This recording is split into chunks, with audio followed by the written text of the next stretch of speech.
ദൈവ നാമം വാഴ്ത്തപ്പെടുമാറാകട്ടെ. ആണ്ടവരുടെ നാമം വാഴ്ത്തപ്പെടട്டும். ഇന്ന് രാവിലെ ഇപ്രകാരം ഇവിടെ കൂടി വരുവാൻ ദൈവം നമുക്കെല്ലാം ഒരു സാവകാശം തന്നു. இந்த காலை வேளையிலே தேவ சமூகத்தில் கூடி வர ஆண்டவர் இப்படி ஒரு வாய்ப்பை நமக்கு கொடுத்திருக்கிறார். ഇവിടെ ഈ സ്ഥലത്ത് ഞാനും ആദ്യമായിട്ടാണ് കടന്നു വരുന്നത്.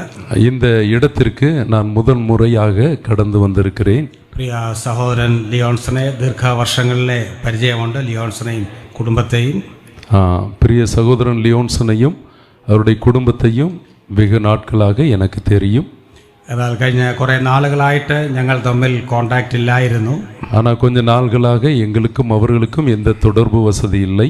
എന്നാൽ ഇങ്ങനെ ഒരു വീണ്ടും കണ്ടുമുട്ടുവാനും ഇവിടെ വരുവാനുമുള്ള സാഹചര്യം ദൈവം തന്നെ ക്രമീകരിച്ചു. അതോർത്ത് ഞാൻ ദൈവത്തിന് സ്തോത്രങ്ങൾ അർപ്പിക്കുന്നു. மீண்டுமாக இப்படி ஒரு வாய்ப்பை கொடுத்து ஆண்டவர் ஒருமித்து கூடும்படியாகவும் தேவனுடைய கிருபையினாலே நாங்கள் ஒன்று சேர ஆண்டவர் உதவி செய்த இந்த நேரத்தை நினைத்து நாங்கள் ஆண்டவருக்கு நன்றி செலுத்துகிறோம்.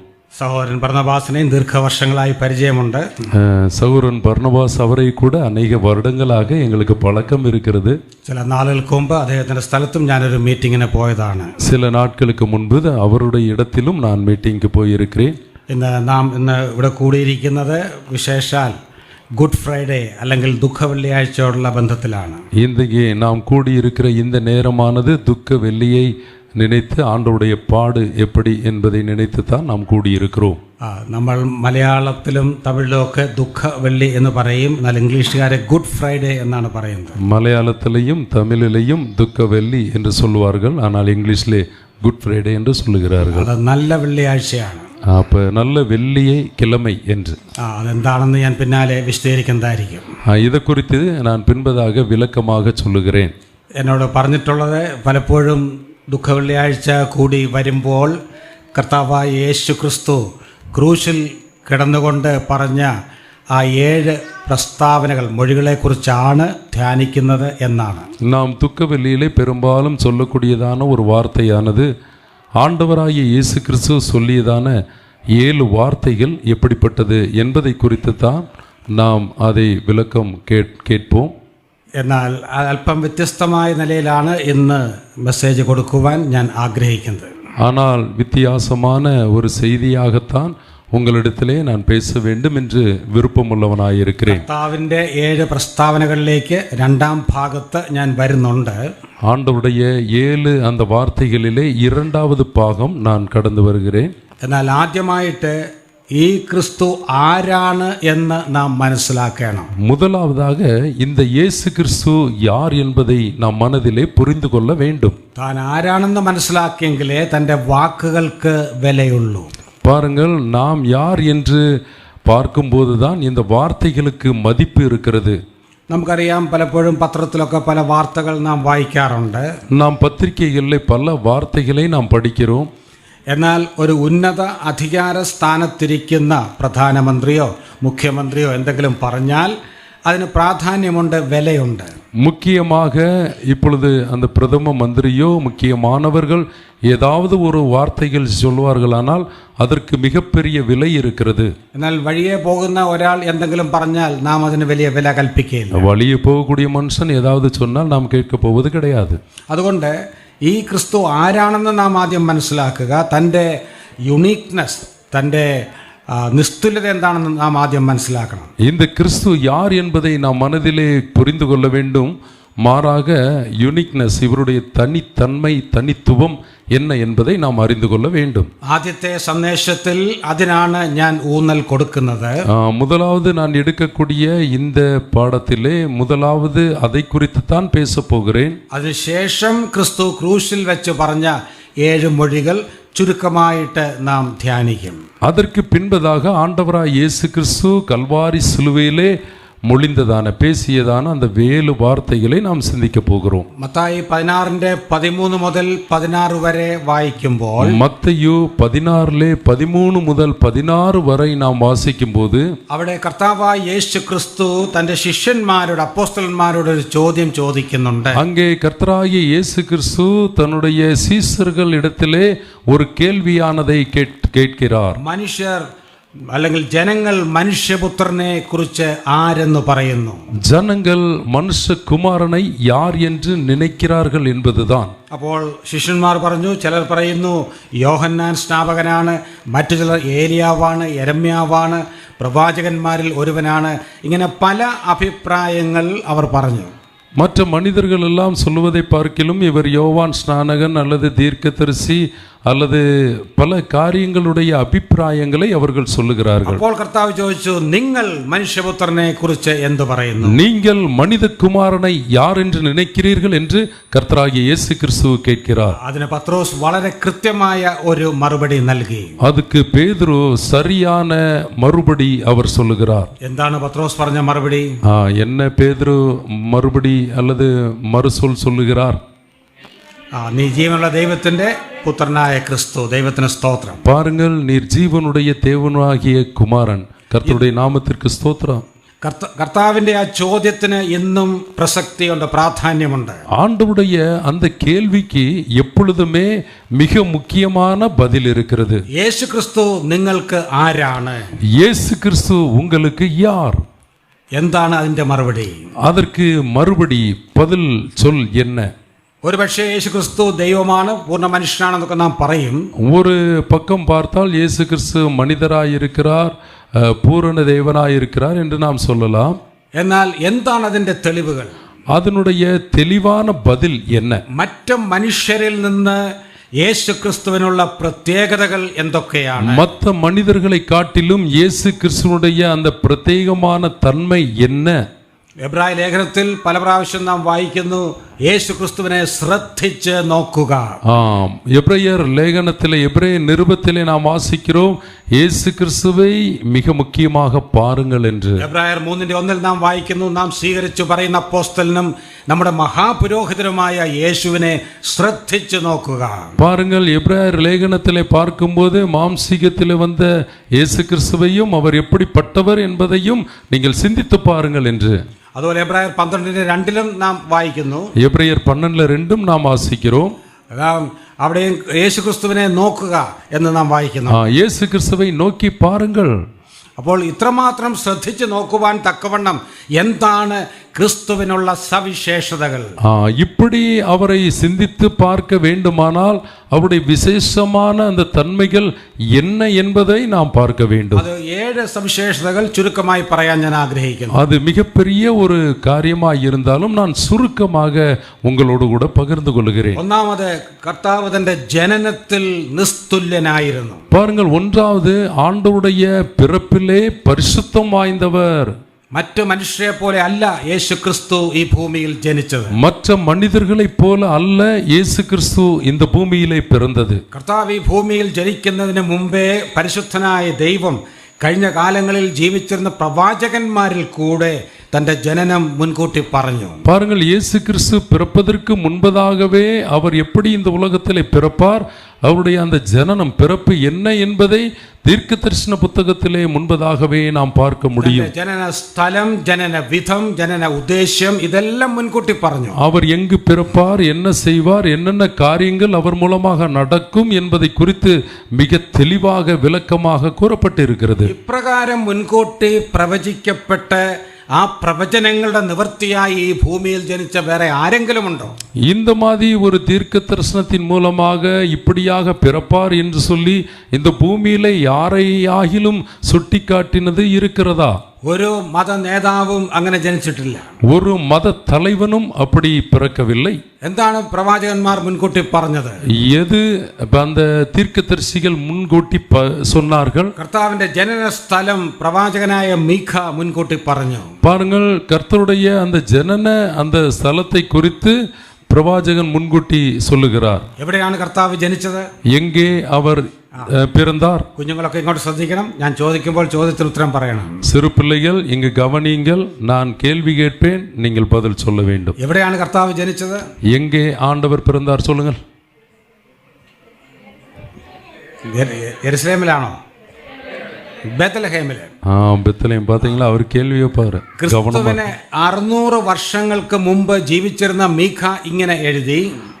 கிறிஸ்துவுக்கு முன்பதாக 600 வருஷத்திற்கு முன்பு பிறந்ததான மீகா இப்படி எழுதுகிறார். നീയോ ബത്ലഹേം എഫ്രാത്തേ, നീ യഹൂദ കുടുംബങ്ങളിൽ ചെറുതായിരുന്നാലും ഇസ്രയേലിന് അധിപതിയായിരിക്കേണ്ടുന്നവൻ എനിക്ക് നിന്നിൽ നിന്ന് പുറപ്പെട്ടു വരും. பாருங்கள், மீகா 5:2 வசனத்தை நான் வாசிக்கலாம்.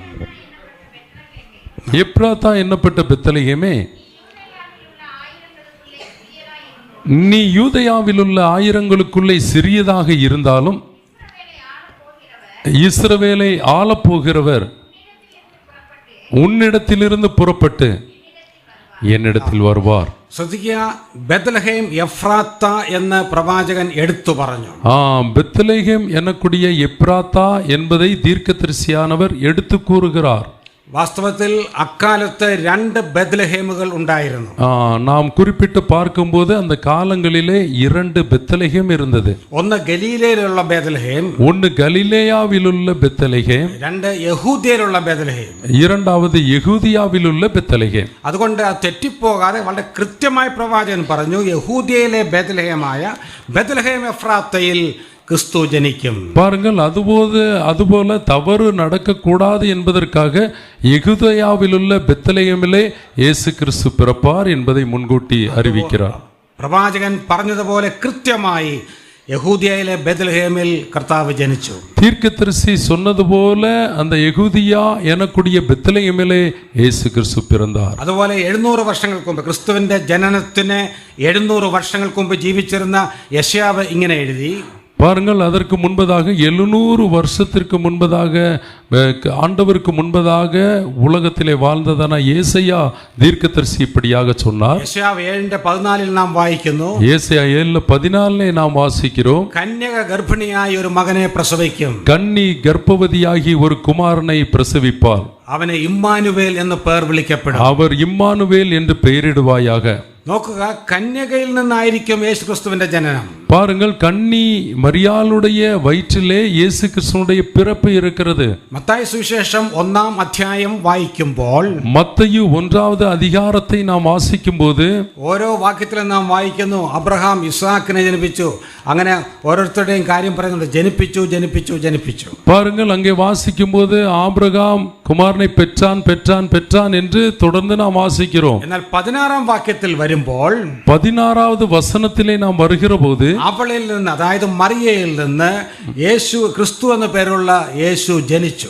பாருங்கள், அங்கு இயேசு கிறிஸ்து ஜெனித்தார் என்பதை நாம் வாசிக்கிறோம். ബാക്കിയുള്ളവരെല്ലാം ജനിപ്പിക്കപ്പെട്ടവരാണ്, യേശു ക്രിസ്തു മാത്രമാണ് ഈ ഭൂമിയിൽ സ്വയമായി ജനിച്ചത്. பாருங்கள், எல்லோரும் பிறந்தவர்கள், ஆனால் இயேசு கிறிஸ்து மாத்திரம் சுயமாக பிறந்தார் என்பதை நாம் வாசிக்கிறோம். അതായത് ഒരു പിതാവിനെ കൂടാതെ, മാനുഷിക പിതാവിനെ കൂടാതെ കന്യകാ മറിയാമിൽ അവൻ ജാതനായി. பாருங்கள், ஒரு ஆண் மகன் இல்லாது கன்னி மடியின் வயிற்றிலே மரியாளுடைய கர்ப்பத்திலே அவர் உற்பத்தியாகிறார். അതുപോലെ എന്തിനു വേണ്ടിയാണ് യേശു ക്രിസ്തു ജനിച്ചത്?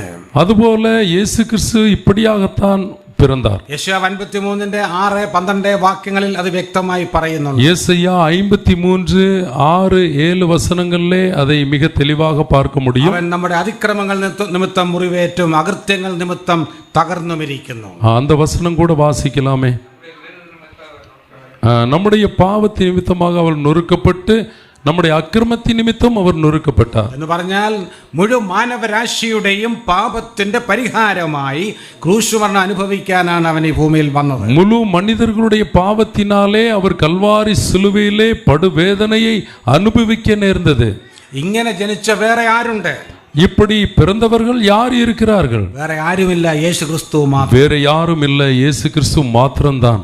തീർന്നില്ല, തന്റെ ജീവിതത്തിലും താൻ അതുല്യനായിരുന്നു. பாருங்கள், அவருடைய வாழ்க்கையிலே அவர் உத்தமமாக இருந்தார். കർത്താവായ യേശു ക്രിസ്തുവിന്റെ ജീവിതത്തിന്റെ പ്രത്യേകത, അവൻ പാപരഹിതമായ ഒരു ജീവിതം നയിച്ചു. பாருங்கள், ஆண்டவருடைய வாழ்க்கையினுடைய பிரத்யேகதை என்னவென்றால் அவர் பாவம் இல்லாதவராக பிறந்தவர். 100% വിശുദ്ധനായിരുന്നു.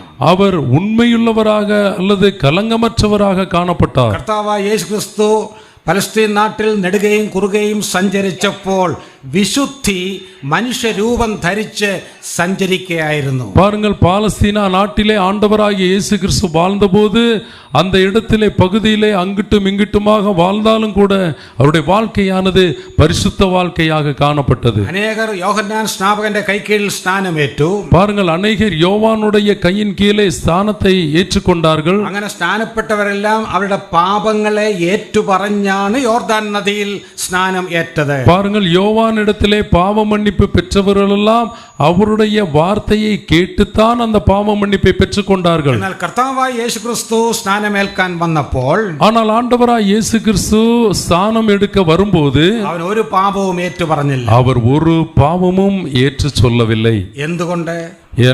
எதனாலே? ഏറ്റുപറയുവാൻ അവനിൽ പാപം ഇല്ലായിരുന്നു. பாருங்கள், எடுத்து சொல்லுவதற்கு அவரிடத்திலே பாவம் இல்லை. കർത്താവ് തന്റെ ശിഷ്യന്മാരെ പ്രാർത്ഥിക്കാൻ പഠിപ്പിച്ചു. ஆண்டவராய் இயேசு கிறிஸ்து தன்னுடைய சீசர்களை ஜெபம் பண்ண கற்றுக் கொடுக்கும் போது അതിൽ ഒരു വാചകം ഇങ്ങനെയാണ്, அதில் ஒரு வார்த்தை இப்படியாக இருக்கிறது, മറ്റുള്ളവരോട് ഞങ്ങളുടെ പാപങ്ങളെ ക്ഷമിച്ചിരിക്കുന്നത് പോലെ ഞങ്ങളുടെ പാപങ്ങളെയും ഞങ്ങളോട് ക്ഷമിക്കണമേ. பாருங்கள், பாவங்களை நாங்கள் மன்னிக்கிறது போல மற்ற உள்ள பாவங்களையும் மன்னிக்க வேண்டும் என்பதை அவர் எடுத்து சொல்லுகிறார். എന്നാൽ കർത്താവ് ഒരിക്കലും ആ പ്രാർത്ഥന പ്രാർത്ഥിച്ചില്ല, അതിന് ആമേൻ പറഞ്ഞിട്ടില്ല. பாருங்கள், ஆண்டவர் ஒருபோதும் ஜெபம் பண்ணதில்லை, அதனுடைய பதிலுக்காக எதுவும் சொல்லவும் இல்லை. കാരണം തനിക്ക് ക്ഷമിക്കപ്പെടാനായിട്ട് ഒരു പാപവും ഇല്ലായിരുന്നു. பாருங்கள், அவர் பாவம் செய்யாதவராக இருந்தபடினாலே பாவத்திற்கென்று எதையும் சொல்லுவதற்கு அவரிடத்தில் ஒன்றுமில்லை. ക്രൂശിൽ കിടന്നപ്പോൾ താൻ പ്രാർത്ഥിച്ച, പിതാവേ ഇവർ ചെയ്യുന്നത് ഇന്നതെന്നറിയായിക്കൊണ്ട് എവരോട് ക്ഷമിക്കണമേ. பாருங்கள், சிலுவை மரணத்திலே ஆண்டவர் பிதாவே இவர்களை மன்னியும் என்று அவர் சொல்லுகிறார். ഒരിക്കലും പിതാവേ എന്റെ പാപങ്ങളെ ക്ഷമിക്കണമേ എന്ന് കർത്താവ് പ്രാർത്ഥിച്ചിട്ടില്ല. ஒருபோதும் ஆண்டவர் என்னுடைய பாவங்களை மன்னிக்க வேண்டும் என்று சொல்லி இயேசு கிறிஸ்து சொல்லவில்லை. കാരണം തന്നിൽ പാപം ഇല്ലായിരുന്നു. காரணம் அவரிடத்திலே பாவம் இல்லை. ഒരിക്കൽ തന്റെ ശത്രുക്കളായ യഹൂദന്മാരെ വെല്ലുവിളിച്ചുകൊണ്ട് കർത്താവ് പറഞ്ഞു, നിങ്ങളിൽ ആർ എന്നെ പാപത്തെക്കുറിച്ച് ബോധ്യം വരുത്തും. ஒரு தடவை ஆண்டவராய் இயேசு கிறிஸ்து சொல்லுகிறார், யூதர்களை பார்த்து, உங்களில் யார் என்னை பாவத்திலே இருக்கிறேன் என்று சொல்ல முடியும் என்று கேள்வி கேட்கிறார். ആ ചോദ്യത്തിന്റെ മുമ്പിൽ അവർ നിശബ്ദരായി നിൽക്കുകയായിരുന്നു. பாருங்கள், அந்த வார்த்தைக்கு முன்பதாக ஒரு பதிலையும் சொல்ல முடியாதவர்களாக திகைத்து நின்று கொண்டு இருக்கிறார்கள். അവർ ആരും പറഞ്ഞില്ല, ഗുരു അങ്ങയുടെ ജീവിതത്തിൽ ഇങ്ങനെ ഒരു പാപം ഉണ്ട് എന്ന്. பாருங்கள், அங்கே நிற்கக்கூடிய அவர்கள் சொன்னார்கள், இப்படி ஒரு ஜீவிதத்திலே பாவம் இல்லாதவர் யாரும் இல்லை என்பதை அவர்கள் நினைத்தார்கள். അങ്ങയുടെ ജീവിതത്തിൽ ഒരു പാപം ഉണ്ട് എന്ന് അവരാരും പറഞ്ഞില്ല. பாருங்கள், எங்களுடைய ஜீவிதத்திலே உங்களுடைய ஜீவிதத்திலே பாவம் உண்டு என்று யாரும் சொல்லவில்லை. കർത്താവിന്റെ വിശുദ്ധിയെക്കുറിച്ച് പലരും സാക്ഷ്യം പറഞ്ഞിട്ടുണ്ട്. பாருங்கள், கர்த்தருடைய വിശുദ്ധിയെക്കുറിച്ച് கர்த்தருடைய பரிசுத்தத்தை குறித்து மிக தெளிவாக சொல்லுகிறது. വിശുദ്ധിയെക്കുറിച്ച് പലരും സാക്ഷ്യം പറഞ്ഞിട്ടുണ്ട്. பலரும் அதை குறித்து சாட்சி சொல்லுகிறார்கள். തന്നെ 30 വെള്ളിക്കാശിന് ഒറ്റിക്കൊടുത്ത യൂദാ പറഞ്ഞു, ഞാൻ കുറ്റമില്ലാത്ത രക്തത്തെ കാണിച്ചു കൊടുത്തതിനാൽ പാപം ചെയ്തിരിക്കുന്നു. 30 வெள்ளிக்காசுக்காக காட்டி கொடுத்த யூதா சொல்லுகிறான், குற்றமில்லாத ரத்தத்தை காட்டி கொடுத்ததினால் நான் பாவம் செய்தேன் என்று. തന്നെ വിസ്തരിച്ച പിലാത്തോസ് പറഞ്ഞു, ഇവനിൽ ഞാൻ യാതൊരു കുറ്റവും കാണുന്നില്ല. பாருங்கள், பிலாத்து சொல்லுகிறார், இவரிடத்திலே எந்த ஒரு குற்றமும் காணவில்லை என்று சொல்லுகிறார். പത്രോസ് പിൽക്കാലത്ത് എഴുതി, അവൻ പാപം ചെയ്തിട്ടില്ല. பேதுரு சொல்லுகிறார், அவர் பாவம் செய்யவில்லை. പൗലോസ് എഴുതി, അവനിൽ പാപം ഇല്ല. பவுல் சொல்லுகிறார், അവൻ പാപം അറിയാത്തവനാണ്. பவுல் சொல்லுகிறார், அவர் பாவம் செய்யாதவர் என்று, அறியாதவர், தெரியாதவர் என்று. യോഹന്നാൻ എഴുതി, അവനിൽ പാപമില്ല. யோவான் சொல்லுகிறார், அவரிடத்திலே பாவம் இல்லை என்று. അങ്ങനെ പരിശുദ്ധനായി ജീവിച്ച ഒരേ ഒരു വ്യക്തിയെ ഈ ഭൂമിയിൽ ഉണ്ടായിരുന്നുള്ളൂ, അത് കർത്താവായ യേശുക്രിസ്തുവാണ്. அப்படி பரிசுத்தமாக வாழ்ந்த ஒரே ஒரு தேவன் இருக்கிறார் என்று சொன்னால் அவர் ஆண்டவராகிய இயேசு கிறிஸ்து மாத்திரம்தான்.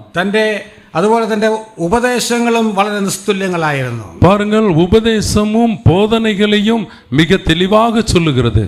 പഴയ നിയമ പ്രവാചകന്മാർ ഒക്കെ സംസാരിക്കുമ്പോൾ ഇങ്ങനെയാണ് പറഞ്ഞത്. பழைய ஏற்பாட்டு தீர்க்கதரிசிகள் கூறும்போது இப்படியாக சொல்லுகிறார்கள், യഹോവ ഇപ്രകാരം അരുളി ചെയ്യുന്നു.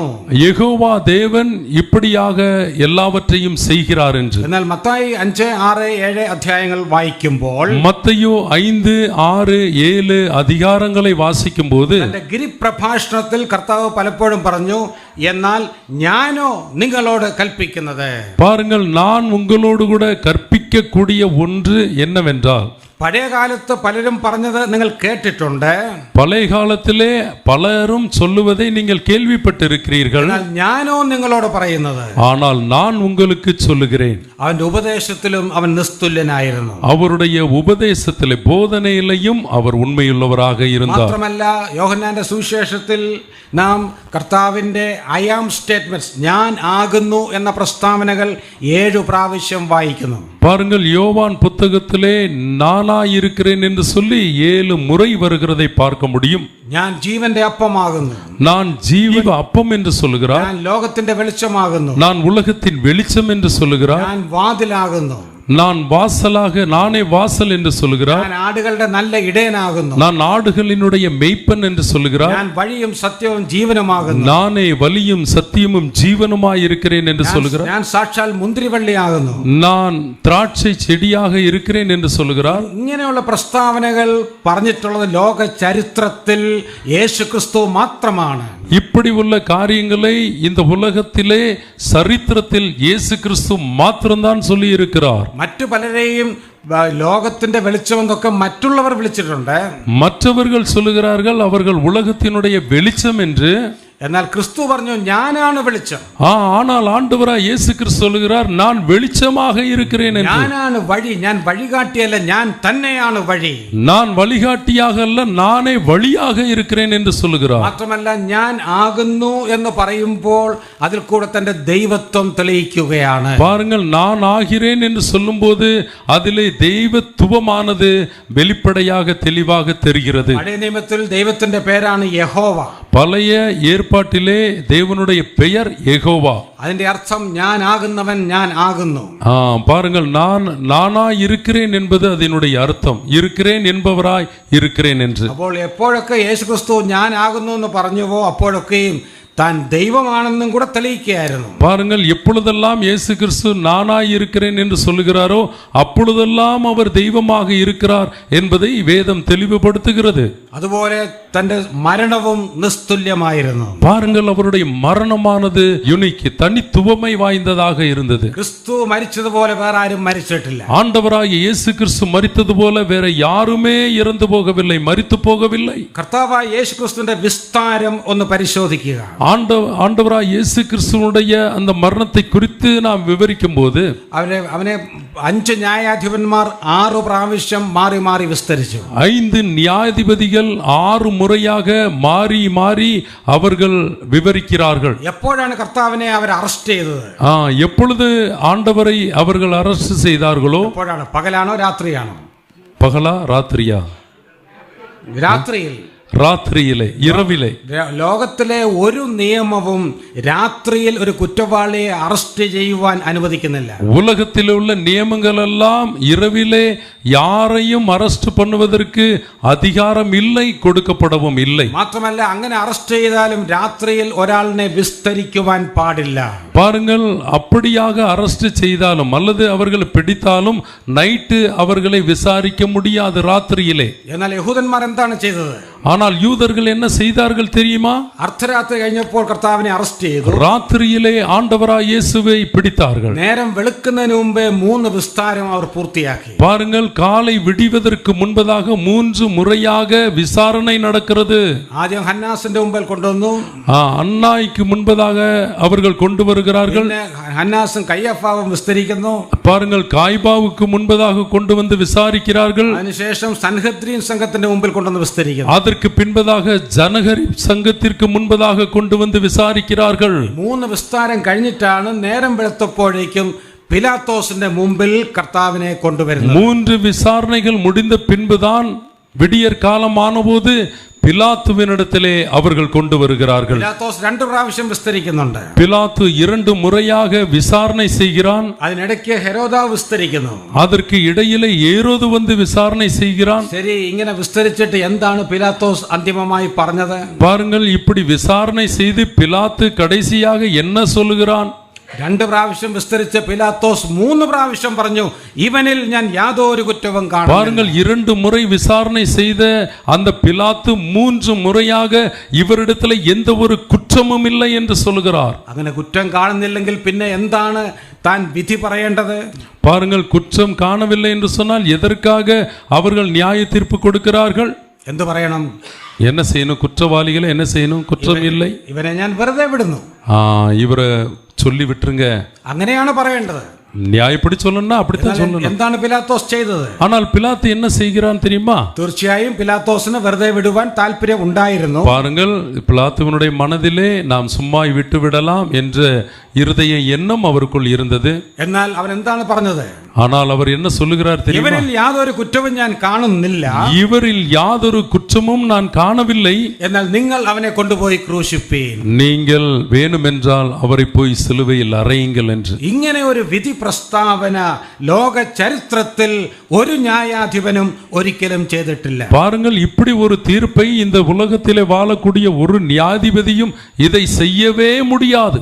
റോമൻ നിയമമാണ് ലോകത്ത് ഇന്നുള്ള ആധുനിക നിയമങ്ങളുടെ മാതാവ് എന്ന് അറിയപ്പെടുന്നത്. பாருங்கள், ரோமன் சட்டம்தான் எல்லா இந்த நிலைமைக்கு முன்பதாக மிக உயர்ந்த ஒரு சட்டம் உருவாக்கக்கூடிய ரோம சட்டம். റോമൻ നിയമം അനുസരിച്ച് ഇങ്ങനെ ഒരു പ്രസ്താവന പറയാറുണ്ട്. ரோமர்களுடைய நியமத்தை அனுசரித்து இப்படி ஒரு காரியம் இருக்கிறது. 1000 കുറ്റവാളികൾ വെറുതെ വിടപ്പെട്ടാലും ഒരു നിരപരാധി ഒരിക്കലും ശിക്ഷിക്കപ്പെടരുത്. 1000 குற்றவாளிகளை நாம் விட்டாலும் ஒரு நிரபராதியானது அவர் சிக்ஷிக்கப்படக்கூடாது என்பதுதான். അത് ഇന്നും എല്ലാ രാജ്യങ്ങളും അംഗീകരിക്കുന്ന നിയമമാണ്. இது எல்லா ராஜ்யங்களும் அங்கீகரிக்கக்கூடிய ஒன்றாக இருக்கிறது. പലപ്പോഴും നിയമത്തിന്റെ പഴുത് ഉപയോഗിച്ച്, ഗ്യാപ്പ് ഉപയോഗിച്ച് ചില കുറ്റവാളികൾ രക്ഷപ്പെടും. பாருங்கள், பல காரியங்களிலே இந்த ஏதாவது ஒரு ஓட்டை இருக்கிறதா அல்லது இருக்கிறதா என்பதை சொல்லி அவர்கள் வெளியே போவதற்கு வாய்ப்பை உருவாக்குவார்கள். എന്നാൽ ഒരു നിരപരാധിയെ ഒരിക്കലും ശിക്ഷിക്കരുത്. ஆனால் ஒரு உண்மையான ஒருவனை ஒருபோதும் சிக்ஷிக்க கூடாது என்பதுதான். എന്നാൽ ഈ ന്യായാധിപൻ യേശുക്രിസ്തു ഒരു കുറ്റവും ചെയ്തിട്ടില്ല എന്ന് 1 അല്ല 2 അല്ല 3 വട്ടം പറഞ്ഞിട്ട് അവരെ ക്രൂശിക്കാൻ വേണ്ടി ഏൽപ്പിച്ചു കൊടുത്തു. பாருங்கள், நீதிமான் என்று சொல்லி 1 தடவை அல்ல 2 தடவை அல்ல 3 தடவை அல்ல சொல்லிவிட்டு அவரை விடுதலை பண்ண முயற்சி பண்ணினார்கள். എന്നാൽ അത് ദൈവത്തിന്റെ നിർണയമായിരുന്നു. ஆனால் ஆண்டவருடைய நிர்ணயமாக அது இருந்தது. ക്രിസ്തുവിന്റെ മരണത്തെക്കുറിച്ച് 1 കൊരിന്ത്യർ 15 പൗലോസ് എഴുതുന്നു. கிறிஸ்துவனுடைய மரணத்தை குறித்து 1 கொரிந்தியர் 15வது அதிகாரத்திலே இப்படியாக பவுலோஸ் எழுதுகிறார். பவுல், അവൻ തിരുവെഴുത്തുകളിൻ പ്രകാരം മരിച്ചു, അടക്കപ്പെട്ടു, തിരുവെഴുത്തുകളിൻ പ്രകാരം 3-ാം നാൾ ഉയർത്തെഴുന്നേറ്റു. பாருங்கள், அவர் அடைந்ததும் பிரதானமாக ஒப்புவிக்கப்பட்டதும் என்னவென்றால் கிறிஸ்துவானவர் மரித்து வேத வாக்கின்படி மரித்து அடக்கம் பண்ணப்பட்டு 3ஆம் நாளை உயிரோடு கூட எழுந்தார். ഇതെല്ലാം തിരുവെഴുത്തിലെ പ്രവചനങ്ങളുടെ നിവർത്തി ആയിരുന്നു. பாருங்கள், இதெல்லாம் ஆண்டவருடைய வார்த்தையிலே அங்கே தீர்க்க தரிசனமாக உரைத்த ஒரு வார்த்தைகள் தான். ദൈവം നിത്യതയിലെ തീരുമാനിച്ച ദൈവത്തിന്റെ തീരുമാനങ്ങളുടെ നിറവേറലായിരുന്നു. பாருங்கள், நித்தியத்திலே தீர்மானித்ததான அந்த தீர்மானமானது இந்த உலகத்திலே நிறைவேறியது. യഹൂദന്മാർ വിചാരിച്ചു അവരുടെ സാമർത്ഥ്യം കൊണ്ടാണ് യേശുക്രിസ്തുവിനെ ക്രൂശിച്ചത് എന്ന്. பாருங்கள், யூதர்கள் நினைத்தார்கள் எங்களுடைய சாமர்த்தியத்தினால் அல்லது எங்களுடைய பலத்தினாலைத்தான் இயேசு கிறிஸ்துவை சிலுவையில் அறைந்தோம் என்று. അതുപോലെ റോമാക്കാരും ചിന്തിച്ചു അവർക്ക് മാത്രമേ അന്ന് കൊല്ലുവാൻ, ഒരു കുറ്റവാളിയെ കൊല്ലുവാൻ വിധിപ്പാനുള്ള അധികാരമുണ്ടായിരുന്നുള്ളൂ. பாருங்கள், ஆனால் ரோமர்கள் நினைத்தார்கள் எங்களுக்கு மாத்திரம்தான் தண்டனை கொடுக்க முடியும், கொலை செய்யக்கூடிய அதிகாரம் உண்டு என்று நினைத்தார்கள். അതുകൊണ്ടൊരു കുറ്റവാളിയെ കൊന്നു എന്ന് അവർ തെറ്റിദ്ധരിച്ചു. பாருங்கள், நாங்கள் ஒரு குற்றவாளியை கொன்றோம் என்று அவர்கள் நினைத்தார்கள். എന്നാൽ എന്താണ് സംഭവിച്ചത്? ஆனால் என்ன நடந்தது? ഞാൻ 4 കാര്യങ്ങൾ ഇപ്പോൾ പറഞ്ഞു. நான் 4 காரியங்களை இப்பொழுது சொன்னேன். യേശുക്രിസ്തുവിന്റെ നിസ്തുലതയുടെ 4 കാര്യങ്ങളാണ് പറഞ്ഞത്. இயேசு கிறிஸ்துவுடைய தனித்துவமை வாய்ந்ததான 4 காரியங்களை உங்களிடத்திலே சொன்னேன். തന്റെ ജനനത്തിൽ താൻ നിസ്തുല്യനായിരുന്നു. அவருடைய பிறப்பிலே அவர் பரிசுத்தமாக தனித்துவமை வாய்ந்தவராக காணப்பட்டார். ജീവിത വിശുദ്ധിയിൽ താൻ നിസ്തുല്യൻ ആയിരുന്നു. அவருடைய வாழ்க்கையிலே அவர் பரிசுத்தமாக தனித்துவமை வாய்ந்தவராக காணப்பட்டார். തന്റെ ഉപദേശങ്ങളിൽ താൻ നിസ്തുല്യനായിരുന്നു. அவருடைய போதனையிலே அவர் மிகவும் தனித்துவமை வாய்ந்தவராக இருந்தார். അതുപോലെ തന്റെ മരണത്തിലും താൻ നിസ്തുല്യൻ ആയിരുന്നു. മരണത്തിലും கூட அவர் தனித்துவமை வாய்ந்தவராக இருந்தார். സാധാരണ എല്ലാ മനുഷ്യരുടെയും ജീവചരിത്രം മരണത്തോടെ അവസാനിക്കും. സാധാരണமாக எல்லோருடைய ஜீவ சரித்திரமும் மரணத்திலே முடிவடையும். എന്നാൽ കർത്താവിന്റെ ജീവചരിത്രം മരണത്തോടെ അവസാനിക്കുന്നില്ല. பாருங்கள், கர்த்தருடைய அந்த ஜீவ சரித்திரமானது மரணத்திலே முடியவில்லை. കർത്താവ് തന്റെ മരണത്തെക്കുറിച്ച് മുൻകൂട്ടി പ്രസ്താവിച്ചപ്പോഴൊക്കെയും തന്റെ ഉയർത്തെഴുന്നേൽപ്പിനെ കുറിച്ചും പ്രസ്താവിച്ചു. பாருங்கள், எப்பொழுதெல்லாம் ஆண்டவராய் இயேசு கிறிஸ்து மரணத்தை குறித்து சொல்லுகிறாரோ அப்பொழுதெல்லாம் அவருடைய உயிர்த்தெழுதலையும் குறித்து சொல்லுகிறார். താൻ മൂന്നാം ദിവസം ഉയർത്തെഴുന്നേൽക്കുമെന്ന് താൻ പല പ്രാവശ്യം പറഞ്ഞിരുന്നു. நான் மூன்றாம் நாளில் உயிரோடு கூட எழுந்திருப்பேன் என்று சொல்லி பலமுறை சொல்லுகிறார். അത് യഹൂദന്മാർക്കും അറിയാമായിരുന്നു. அது யூதர்களுக்குமே தெரியும். അതുകൊണ്ട് അവർ എന്ത് ചെയ്തു? அவர்கள் என்ன செய்தார்கள்? അരിമത്യയിലെ യോസഫിന്റെ കല്ലറയിൽ കർത്താവിനെ അടക്കം ചെയ്ത ശേഷം அரிமத்தியா யோசேப்பினுடைய கல்லறையிலே ஆண்டவராய் இயேசு கிறிஸ்துவை அடக்கம் செய்யும் போது അവർ ചെന്ന് പിലാത്തോസിനെ കണ്ട് കല്ലറയ്ക്ക് കാവൽ ഏർപ്പെടുത്തി. பாருங்கள், அவர் சென்று பிலாத்துவனோடு கேட்டு கல்லறைக்கு காவல் புரிந்தார்கள். മരിച്ചവന്റെ കല്ലറയ്ക്ക് കാവൽ നിൽക്കുകയോ? மரித்தவருடைய கல்லறைக்கு காவல் நின்றார்கள். അതും ലോക ചരിത്രത്തിലെ അപൂർവമായ ഒരു സംഭവമാണ്. அது உலகத்தினுடைய சரித்திரத்திலே ஒரு அபூர்வமான ஒரு சம்பவமாக இருந்தது. അത് പിലാത്തോസ് ചെയ്തു. அதை பிலாத்து செய்தான்.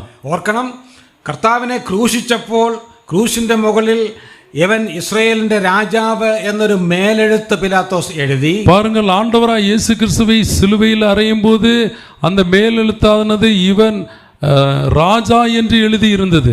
யூதருடைய ராஜா என்று எழுதி இருந்தது. എന്നാൽ അത് മാറ്റി എഴുതുവാൻ യഹൂദന്മാർ പറഞ്ഞപ്പോൾ പിലാത്തോസ് മാറ്റി എഴുതിയില്ല. அதை யூதர்கள் அதை மாற்றி எழுத வேண்டும் என்று சொன்ன பொழுது பிலாத்து அங்கு பதில் கொடுக்கவில்லை. ഞാൻ എഴുതിയത് എഴുതി എന്ന് പറഞ്ഞു. நான் எழுதினது எழுதினதே என்று சொல்லுகிறார். അങ്ങനെ ധൈര്യം കാണിച്ച പിലാത്തോസ് കല്ലറയ്ക്ക് കാവൽ ഏർപ്പെടുത്താൻ പറഞ്ഞപ്പോൾ പട്ടാളക്കാരെ കൊടുത്തു. നിങ്ങൾ പോയി കാവൽ ഏർപ്പെടുത്താൻ പറഞ്ഞു. பாருங்கள், அவ்வளவு தைரியமாக பேசின பிலாத்து காவல் காக்க வேண்டும் என்று சொன்னபோது நீங்கள் தாராளமாக காவல் காருங்கள் என்று சொல்லுகிறார். ഓർക്കണം, കർത്താവിന്റെ കല്ലറ എന്ന് പറയുന്നത് ഒരു ഗുഹയായിരുന്നു. பாருங்கள், நினைத்து பார்க்க வேண்டும், ஆண்டவராய் இயேசு கிறிஸ்துவினுடைய கல்லறை என்பது ஒரு குகையாக இருந்தது. അതിന്റെ മുമ്പിൽ ഏതാണ്ട് 1/2 ടൺ ഭാരമുള്ള ഒരു കല്ല് ഇങ്ങനെ ഉരുട്ടി വെച്ച് അത് അടച്ചു. பாருங்கள், அதன் முன்பிலே ஒரு 1/2 டன் பாரம் உள்ளதான எடையுள்ளதான ஒரு பாறையை உருட்டி நிறுத்தினார்கள். ആ കല്ല് സാധാരണ ആർക്കും ഉരുട്ടി മാറ്റാൻ പറ്റുകയില്ല. அந்த கல்லை யாருமே சாதாரணமாக உருட்டி விட முடியாது. മാത്രമല്ല, അതിലുപരിയായി 16 റോമൻ പടയാളികളെ അവിടെ കാവൽ ഏർപ്പെടുത്തി. அது மாத்திரமல்ல, அங்கு சேவகர்கள் ஏகദേശம் 16 பேர்களை கல்லறைக்கு காவலிலே நிறுத்தினார்கள். എന്ന് പറഞ്ഞാൽ ഒരു ടീം 4 പേരുള്ള ഒരു ഗ്രൂപ്പ് 6 മണിക്കൂർ കാവൽ നിൽക്കും. பாருங்கள், எப்படி என்று சொன்னால் 4 பேருள்ள ஒரு டீமானது 6 மணி நேரம் காவல் காக்கும். അവരുടെ ഷിഫ്റ്റ് തീരുമ്പോൾ അടുത്ത ടീം വരും. அடுத்து அவருடைய ஷிஃப்ட் மாறும்போது அடுத்த அந்த குழுவான 4 பேர்கள் வருவார்கள். അങ്ങനെ ആണ് ഇവരെ ഈ 16 പേരെ നിർത്തിയത്. அப்படி 24 நாம் 4 முறையாக வகுக்கும் பொழுது 4 4 4 4 என்று 16 போர் சேவர்களை காவலுக்கு நிறுத்தினார்கள். മാത്രമല്ല, റോമൻ മുദ്ര അവിടെ വെച്ചു. பாருங்கள், மாத்திரமல்ல, ரோமருடைய முத்திரையை அங்கு பதித்தார்கள். റോമൻ മുദ്ര വെച്ചു കഴിഞ്ഞാൽ അതിനകത്തുള്ള വസ്തുവിന്റെ ഉടമസ്ഥാവകാശം റോമൻ ഗവൺമെന്റിനാണ്. பாருங்கள், ரோம கவர்மெண்டானது அங்கு முத்திரை வைத்தது என்று சொன்னால் யாராலையும் எதுவும் செய்ய முடியாது.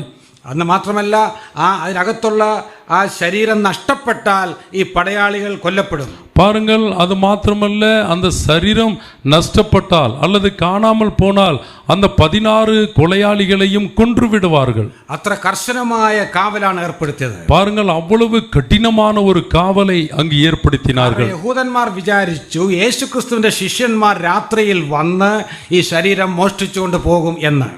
சீசர்மார்கள் வந்து அவருடைய சரீரத்தை எடுத்து சென்று விடுவார்கள் என்று யூதர்கள் நினைத்தார்கள். അതിനുവേണ്ടിയാണ് ഇത്രയും ശക്തമായ കാവൽ ഏർപ്പെടുത്തിയത്. അതിനാൽ தான் இவர்கள் மிக முக்கியமாக சீசர்கள் எடுத்து விடக்கூடாது என்று காவல் காக்கிறார்கள். എന്നാൽ മൂന്നാം ദിവസം പ്രഭാതത്തിൽ എന്താണ് സംഭവിച്ചത്? ஆனால் 3ஆம் நாள்ல என்ன சம்பவித்தது? 5ാമത്തെ പോയിന്റിലേക്ക് ഞാൻ വരികയാണ്. തന്റെ ഉയർത്തെഴുന്നേൽപ്പിലും താൻ നിസ്തുല്യൻ ആയിരുന്നു. ദൈവത്തിന് സ്തോത്രം. பாருங்கள், அவர் உயிர் தெழுந்த விஷயத்திலும் கூட அவர் தனித்துவமை வாய்ந்தவராக காணப்பட்டார்.